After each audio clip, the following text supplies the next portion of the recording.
सभी को नमस्ते। आज का विषय जैसे आपने देख ही लिया कि स्वामी दयानंद के ऊपर, आर्य समाज के ऊपर कुछ बातें करनी है हमें।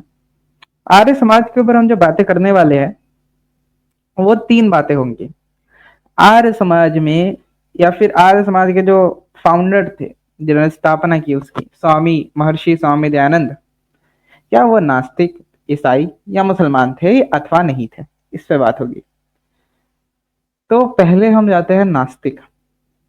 देखिए, नास्तिकवाद में जब स्वामी दयानंद पे आक्षेप लगता है, मूलतः स्वामी दयानंद पे आक्षेप इसलिए लगता है क्योंकि वो अवतारवाद आदि चीजों को नहीं मानते, जो आज के नवीन या नवीन वेदांती या फिर अलग अलग लोग मानते हैं, अलग अलग संप्रदाय मानते हैं।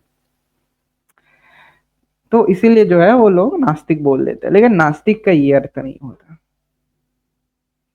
नास्तिको वेद निंदक, कि जो नास्तिक है वो वेद निंदक होता है और उसको क्या कर देना चाहिए, साधु बहिष्कार। जो वेद के विरुद्ध कार्य करे उसको नास्तिक कहा जाता है। लेकिन स्वामी दयानंद ने यहाँ पर क्या बोला?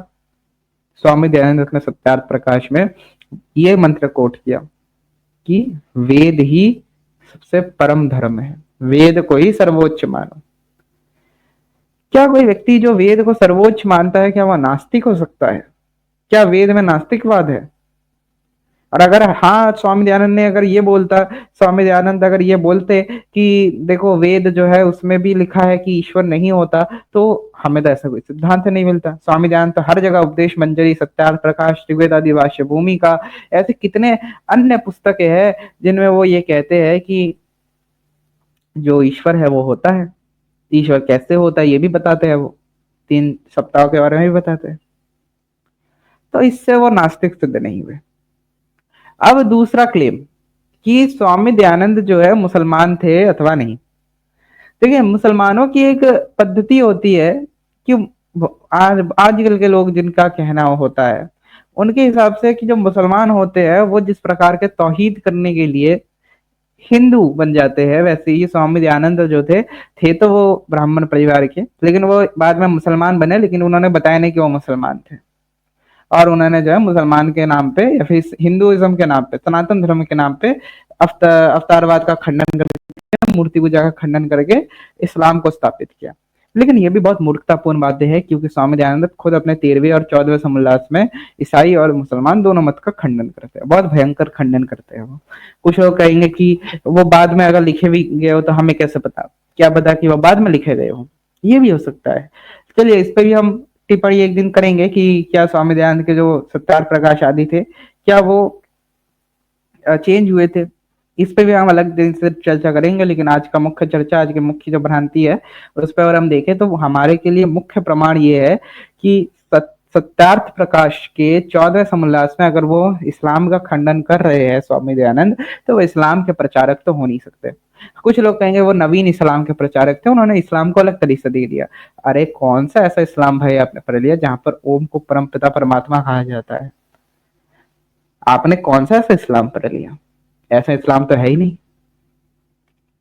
तो ये भी जो है, ये भी एक पाखंडवाद की तरफ लेके गया। अब दूसरा विषय है, सॉरी तीसरा विषय है कि क्या जो स्वामी दयानंद थे, क्या वो ईसाई थे? देखिए, इस पर ज्यादा विवाद उठता है, क्योंकि स्वामी दयानंद का समय जो है ब्रिटिश काल का था।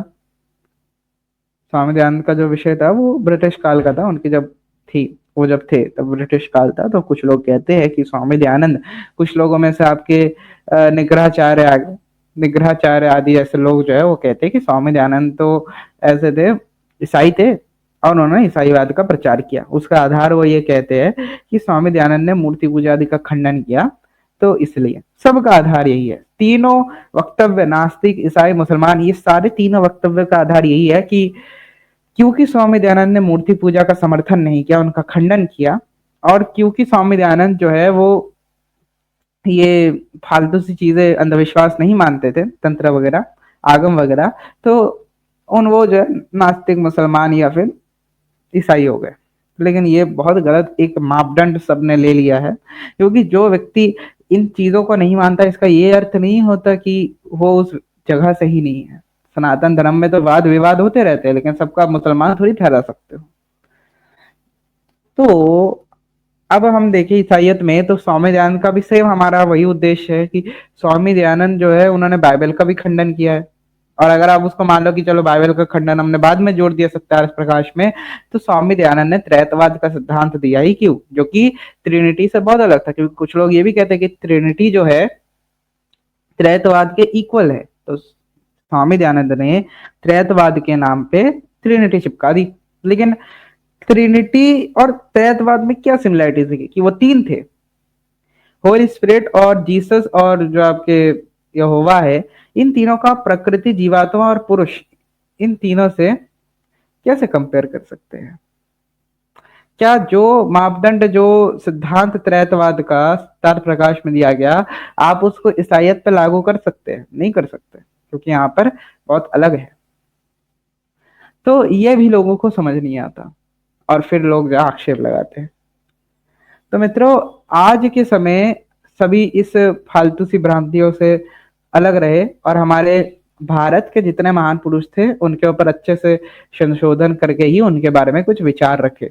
क्योंकि आजकल पाखंडी बहुत ज्यादा फैलते हैं जो किसी की इज्जत नहीं करते, उनको बस अपने धंधे से मतलब होता है।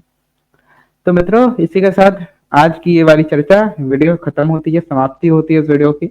सभी को नमस्ते, जय श्री राम, जय आर्यवर्त।